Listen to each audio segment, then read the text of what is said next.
The Red-Headed League.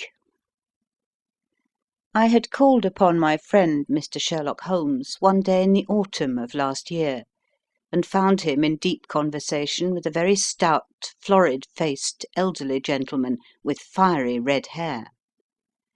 With an apology for my intrusion, I was about to withdraw, when Holmes pulled me abruptly into the room and closed the door behind me.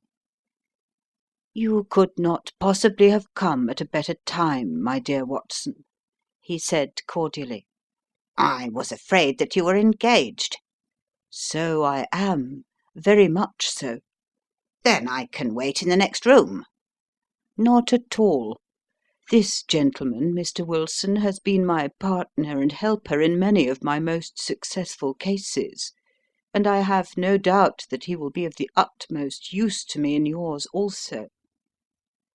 The stout gentleman half rose from his chair and gave a bob of greeting, with a quick little questioning glance from his small, fat encircled eyes. "Try the settee," said Holmes, relapsing into his armchair and putting his finger-tips together, as was his custom when in judicial moods. "I know, my dear Watson, that you share my love of all that is bizarre and outside the conventions and humdrum routine of everyday life. You have shown your relish for it by the enthusiasm which has prompted you to chronicle, and, if you will excuse my saying so, somewhat to embellish so many of my own little adventures." "Your cases have indeed been of the greatest interest to me," I observed. "You will remember that I remarked the other day, just before we went into the very simple problem presented by Miss Mary Sutherland, that for strange effects and extraordinary combinations we must go to life itself, which is always far more daring than any effort of the imagination." "A proposition which I took the liberty of doubting." "You did, Doctor. But none the less you must come round to my view, for otherwise I shall keep on piling fact upon fact on you, until your reason breaks down under them and acknowledges me to be right. Now, Mr. Jabez Wilson here has been good enough to call upon me this morning, and to begin a narrative which promises to be one of the most singular which I have listened to for some time.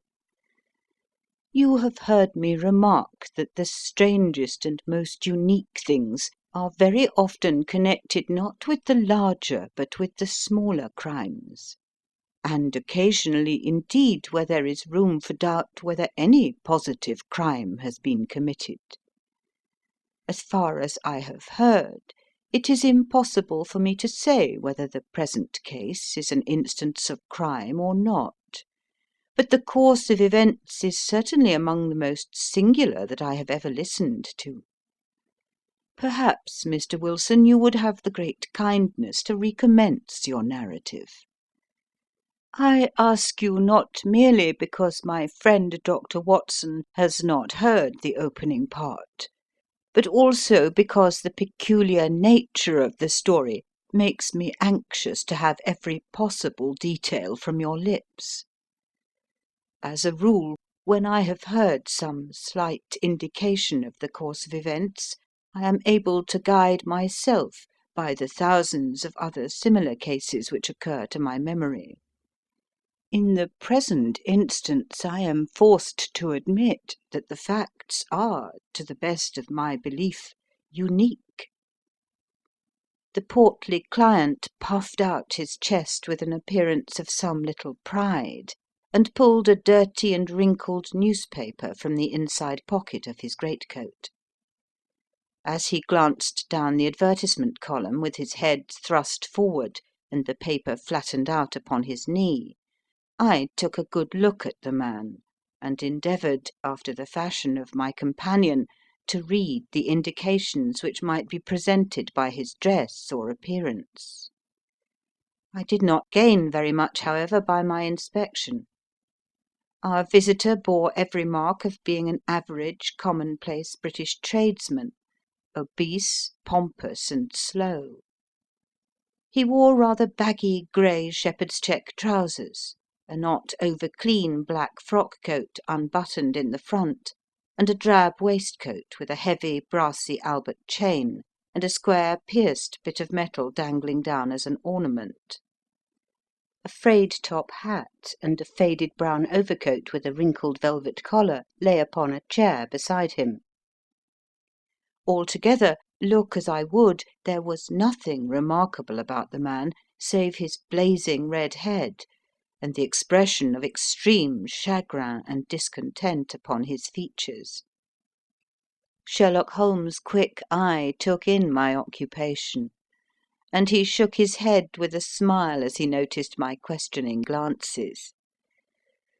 Beyond the obvious facts that he has at some time done manual labour, that he takes snuff, that he is a Freemason, that he has been in China, and that he has done a considerable amount of writing lately, I can deduce nothing else. Mr. Jabez Wilson started up in his chair, with his forefinger upon the paper, but his eyes upon my companion. "How in the name of good fortune did you know all that, Mr. Holmes?" he asked. "How did you know, for example, that I did manual labour? It's as true as gospel, for I began as a ship's carpenter." Your hands, my dear sir. Your right hand is quite a size larger than your left. You have worked with it, and the muscles are more developed. "Well, the snuff, then, and the Freemasonry?"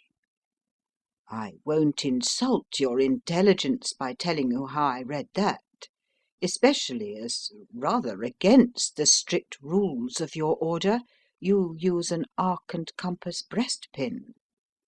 "Ah, of course, I forgot that. But the writing?" What else can be indicated by that right cuff, so very shiny for 5 inches, and the left one with the smooth patch near the elbow, where you rest it upon the desk? "Well, but China?" The fish that you have tattooed immediately above your right wrist could only have been done in China. I have made a small study of tattoo marks, and have even contributed to the literature of the subject. That trick of staining the fish's scales of a delicate pink is quite peculiar to China. When, in addition, I see a Chinese coin hanging from your watch chain, the matter becomes even more simple. Mr. Jabez Wilson laughed heavily. "Well, I never!" said he. "I thought at first you had done something clever, but I see that there was nothing in it after all." I begin to think, Watson, said Holmes, that I make a mistake in explaining. Omne ignotum pro magnifico, you know, and my poor little reputation, such as it is, will suffer shipwreck if I am so candid. Can you not find the advertisement, Mr. Wilson? "Yes, I've got it now," he answered, with his thick red finger planted halfway down the column. "Here it is. This is what began it all. You just read it for yourself, sir." I took the paper from him and read as follows: To the Red-Headed League. On account of the bequest of the late Ezekiah Hopkins of Lebanon, Pennsylvania, USA, there is now another vacancy open, which entitles a member of the League to a salary of £4 a week for purely nominal services. All red-headed men who are sound in body and mind, and above the age of 21 years, are eligible. Apply in person on Monday at 11 o'clock to Duncan Ross at the offices of the League, 7 Pope's Court, Fleet Street. "What on earth does this mean?" I ejaculated after I had twice read over the extraordinary announcement. Holmes chuckled and wriggled in his chair, as was his habit when in high spirits. "It is a little off the beaten track, isn't it?" said he. And now, Mr. Wilson, off you go at scratch and tell us all about yourself, your household, and the effect which this advertisement had upon your fortunes. You will first make a note, Doctor, of the paper and the date." "It is the Morning Chronicle of April 27th, 1890, just 2 months ago." "Very good. Now, Mr. Wilson." "Well, it is just as I have been telling you, Mr. Sherlock Holmes," said Jabez Wilson, mopping his forehead. "I have a small pawnbroker's business at Coburg Square, near the City. It's not a very large affair, and of late years it has not done more than just give me a living. I used to be able to keep 2 assistants, but now I only keep 1, and I would have a job to pay him, but that he is willing to come for half wages so as to learn the business." "What is the name of this obliging youth?" asked Sherlock Holmes. "His name is Vincent Spaulding, and he's not such a youth either. It's hard to say his age. I should not wish a smarter assistant, Mr. Holmes, and I know very well that he could better himself and earn twice what I am able to give him. But after all, if he is satisfied, why should I put ideas in his head?" "Why, indeed? You seem most fortunate in having an employé who comes under the full market price. It is not a common experience among employers in this age. I don't know that your assistant is not as remarkable as your advertisement." "Oh, he has his faults too," said Mr. Wilson. "Never was such a fellow for photography. Snapping away with a camera when he ought to be improving his mind, and then diving down into the cellar like a rabbit into its hole to develop his pictures. That is his main fault, but on the whole he's a good worker. There's no vice in him."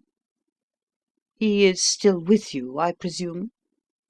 "Yes, sir, he and a girl of 14 who does a bit of simple cooking and keeps the place clean.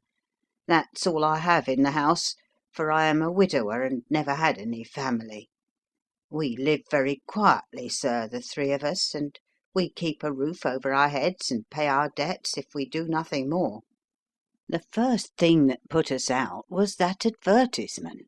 Spaulding, he came down into the office just this day 8 weeks, with this very paper in his hand, and he says, 'I wish to the Lord, Mr. Wilson, that I was a red-headed man.'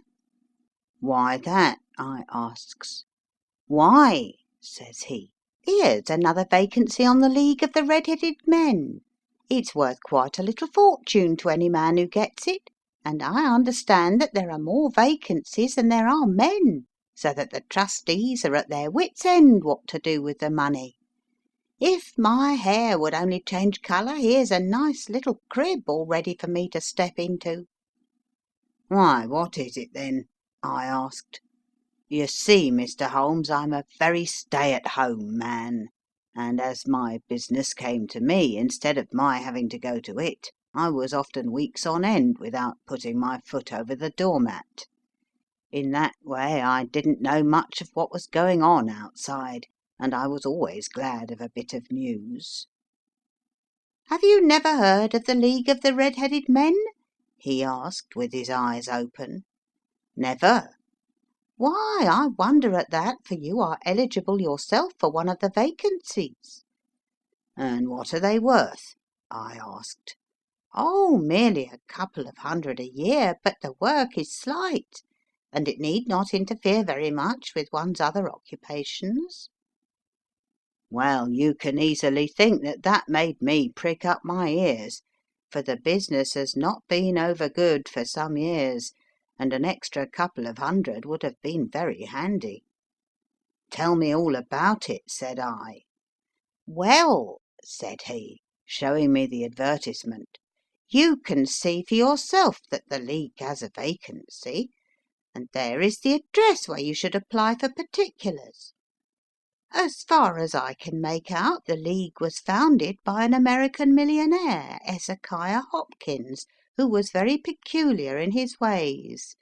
He was himself red-headed, and he had a great sympathy for all red-headed men, so when he died it was found that he had left his enormous fortune in the hands of trustees, with instructions to apply the interest to the providing of easy berths to men whose hair is of that colour. From all I hear, it is splendid pay and very little to do." "But," said I, "there would be millions of red-headed men who would apply." "Not so many as you might think," he answered. "You see, it is really confined to Londoners, and to grown men. This American had started from London when he was young, and he wanted to do the old town a good turn. Then again, I have heard it is no use your applying if your hair is light red or dark red, or anything but real bright, blazing, fiery red. Now, if you cared to apply, Mr. Wilson, you would just walk in. But perhaps it would hardly be worth your while to put yourself out of the way for the sake of a few £100. Now it is a fact, gentlemen, as you may see for yourselves, that my hair is of a very full and rich tint, so that it seemed to me that if there was to be any competition in the matter, I stood as good a chance as any man that I had ever met. Vincent Spaulding seemed to know so much about it that I thought he might prove useful, so I just ordered him to put up the shutters for the day and to come right away with me. He was very willing to have a holiday, so we shut the business up and started off for the address that was given us in the advertisement. I never hoped to see such a sight as that again, Mr. Holmes. From north, south, east, and west, every man who had a shade of red in his hair had tramped into the city to answer the advertisement. Fleet Street was choked with red-headed folk, and Pope's Court looked like a coster's orange barrow. I should not have thought there were so many in the whole country as were brought together by that single advertisement. Every shade of colour they were: straw, lemon, orange, brick, Irish setter, liver, clay. But as Spaulding said, there were not many who had the real vivid flame-coloured tint. When I saw how many were waiting, I would have given it up in despair, but Spaulding would not hear of it. How he did it I could not imagine, but he pushed and pulled and butted until he got me through the crowd, right up to the steps which led to the office. There was a double stream upon the stair, some going up in hope, and some coming back dejected, but we wedged in as well as we could, and soon found ourselves in the office. "Your experience has been a most entertaining one," remarked Holmes, as his client paused and refreshed his memory with a huge pinch of snuff. "Pray continue your very interesting statement." There was nothing in the office but a couple of wooden chairs and a deal table, behind which sat a small man with a head that was even redder than mine. He said a few words to each candidate as he came up, and then he always managed to find some fault in them which would disqualify them. Getting a vacancy did not seem to be such a very easy matter after all. However, when our turn came, the little man was much more favourable to me than to any of the others, and he closed the door as we entered so that he might have a private word with us.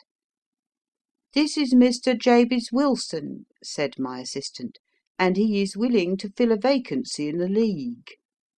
"And he is admirably suited for it," the other answered. "He has every requirement. I cannot recall when I have seen anything so fine." He took a step backward, cocked his head on one side, and gazed at my hair until I felt quite bashful. Then suddenly he plunged forward, wrung my hand, and congratulated me warmly on my success. "It would be injustice to hesitate," said he. "You will, however, I am sure, excuse me for taking an obvious precaution." With that he seized my hair in both his hands and tugged until I yelled with the pain. "There is water in your eyes," said he as he released me. "I perceive that all is as it should be. But we have to be careful, for we have twice been deceived by wigs and once by paint. I could tell you tales of cobbler's wax which would disgust you with human nature." He stepped over to the window and shouted through it at the top of his voice that the vacancy was filled. A groan of disappointment came up from below, and the folk all trooped away in different directions until there was not a red head to be seen except my own and that of the manager. "My name," said he, "is Mr. Duncan Ross, and I am myself one of the pensioners upon the fund left by our noble benefactor. Are you a married man, Mr. Wilson? Have you a family?" I answered that I had not. His face fell immediately.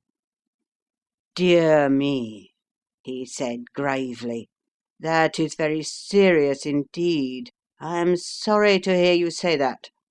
The fund was, of course, for the propagation and spread of the redheads, as well as for their maintenance. It is exceedingly unfortunate that you should be a bachelor." My face lengthened at this, Mr. Holmes, for I thought that I was not to have the vacancy after all, but after thinking it over for a few minutes he said that it would be all right. "In the case of another," said he, "the objection might be fatal, but we must stretch a point in favour of a man with such a head of hair as yours. When shall you be able to enter upon your new duties?" "Well, it is a little awkward, for I have a business already," said I. "Oh, never mind about that, Mr. Wilson," said Vincent Spaulding. "I should be able to look after that for you." "What would be the hours?" I asked. 10 to 2. Now, a pawnbroker's business is mostly done of an evening, Mr. Holmes, especially Thursday and Friday evening, which is just before payday, so it would suit me very well to earn a little in the mornings. Besides, I knew that my assistant was a good man, and that he would see to anything that turned up. "That would suit me very well," said I. "And the pay?" "Is £4 a week." "And the work?" "Is purely nominal." "What do you call purely nominal?" "Well, you have to be in the office, or at least in the building, the whole time. If you leave, you forfeit your whole position for ever. The will is very clear upon that point. You don't comply with the conditions if you budge from the office during that time." "It's only 4 hours a day, and I should not think of leaving," said I. "No excuse will avail," said Mr. Duncan Ross, "neither sickness nor business nor anything else. There you must stay, or you lose your billet." "And the work?" "Is to copy out the Encyclopaedia Britannica. There is the first volume of it in that press. You must find your own ink, pens, and blotting paper, but we provide this table and chair. Will you be ready to morrow?" "Certainly," I answered. "Then good bye, Mr. Jabez Wilson, and let me congratulate you once more on the important position which you have been fortunate enough to gain." He bowed me out of the room, and I went home with my assistant, hardly knowing what to say or do, I was so pleased at my own good fortune. Well, I thought over the matter all day, and by evening I was in low spirits again, for I had quite persuaded myself that the whole affair must be some great hoax or fraud, though what its object might be I could not imagine. It seemed altogether past belief that anyone could make such a will, or that they would pay such a sum for doing anything so simple as copying out the Encyclopaedia Britannica. Vincent Spaulding did what he could to cheer me up, but by bedtime I had reasoned myself out of the whole thing. However, in the morning I determined to have a look at it anyhow, So I bought a penny bottle of ink, and with a quill pen and 7 sheets of foolscap paper I started off for Pope's Court. Well, to my surprise and delight, everything was as right as possible. The table was set out ready for me, and Mr. Duncan Ross was there to see that I got fairly to work.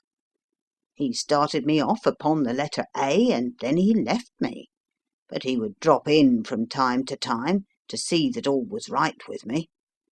At 2 o'clock he bade me good day, complimented me upon the amount that I had written, and locked the door of the office after me. This went on day after day, Mr. Holmes, and on Saturday the manager came in and planked down 4 golden sovereigns for my week's work. It was the same next week, and the same the week after.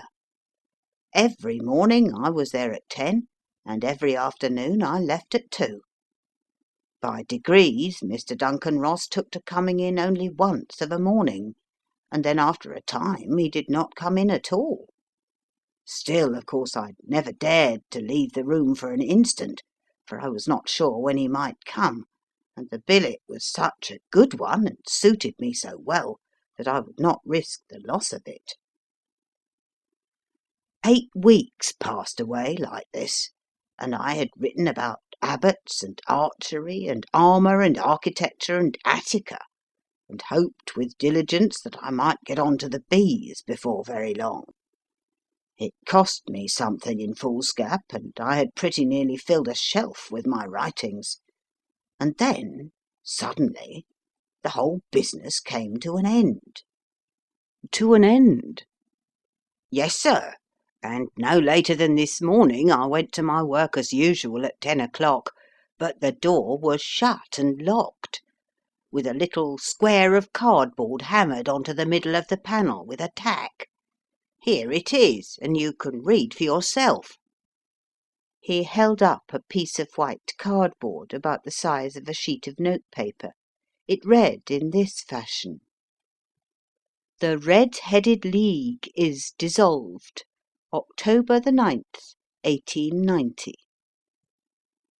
Sherlock Holmes and I surveyed this curt announcement, and the rueful face behind it, until the comical side of the affair so completely overtopped every other consideration that we both burst out into a roar of laughter. "I cannot see that there is anything very funny," cried our client, flushing up to the roots of his flaming head. "If you can do nothing better than laugh at me, I can go elsewhere." "No, no," cried Holmes, shoving him back into the chair from which he had half risen. "I really wouldn't miss your case for the world. It is most refreshingly unusual. But there is, if you will excuse my saying so, something just a little funny about it. Pray, what steps did you take when you found the card upon the door?" "I was staggered, sir. I did not know what to do. Then I called at the offices round, but none of them seemed to know anything about it. Finally I went to the landlord, who is an accountant living on the ground floor, and I asked him if he could tell me what had become of the Red-Headed League. He said that he had never heard of any such body. Then I asked him who Mr. Duncan Ross was. He answered that the name was new to him. "Well," said I, "the gentleman at number 4. "What, the red-headed man?" "Yes." "Oh," said he, "his name was William Morris. He was a solicitor, and was using my room as a temporary convenience until his new premises were ready. He moved out yesterday." "Where could I find him?" "Oh, at his new offices. He did tell me the address. Yes, 17 King Edward Street, near St. Paul's." I started off, Mr. Holmes, but when I got to that address it was a manufactory of artificial knee-caps, and no one in it had ever heard of either Mr. William Morris or Mr. Duncan Ross. "And what did you do then?" asked Holmes. I went home to Saxe Coburg Square, and I took the advice of my assistant. But he could not help me in any way. He could only say that if I waited I should hear by post. But that was not quite good enough, Mr. Holmes. I did not wish to lose such a place without a struggle, so, as I had heard that you were good enough to give advice to poor folk who were in need of it, I came right away to you." "And you did very wisely," said Holmes. "Your case is an exceedingly remarkable one, and I shall be happy to look into it. From what you have told me, I think that it is possible that graver issues hang from it than might at first sight appear." "Grave enough," said Mr. Jabez Wilson. "Why, I have lost £4 a week." "As far as you are personally concerned," remarked Holmes, "I do not see that you have any grievance against this extraordinary league. On the contrary, you are, as I understand, richer by some £30, to say nothing of the minute knowledge which you have gained on every subject which comes under the letter A. You have lost nothing by them." "No, sir, but I want to find out about them, and who they are, and what their object was in playing this prank, if it was a prank, upon me. It was a pretty expensive joke for them, for it cost them £32. We shall endeavour to clear up these points for you. And first, one or two questions, Mr. Wilson. This assistant of yours, who first called your attention to the advertisement, how long had he been with you?" "About a month, then." "How did he come?" "In answer to an advertisement." "Was he the only applicant?" "No, I had a dozen." "Why did you pick him?" "Because he was handy and would come cheap." "At half wages, in fact?" "Yes." "What is he like, this Vincent Spaulding?" "Small, stout built, very quick in his ways, no hair on his face, though he's not short of 30. Has a white splash of acid upon his forehead." Holmes sat up in his chair in considerable excitement.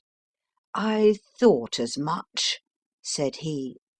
"Have you ever observed that his ears are pierced for earrings?" "Yes, sir. He told me that a gipsy had done it for him when he was a lad."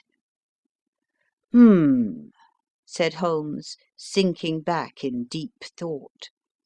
"He is still with you?" "Oh, yes, sir. I have only just left him."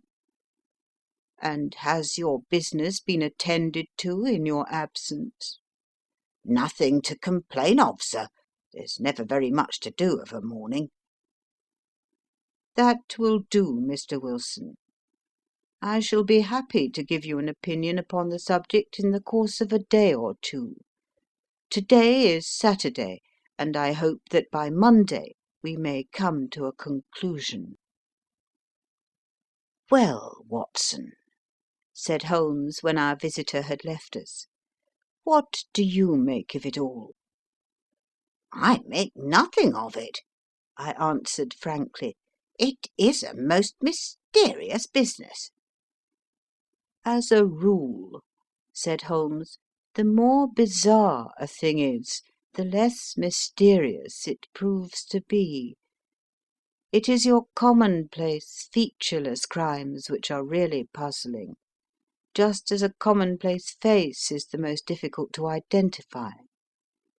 But I must be prompt over this matter." "What are you going to do, then?" I asked. "To smoke," he answered.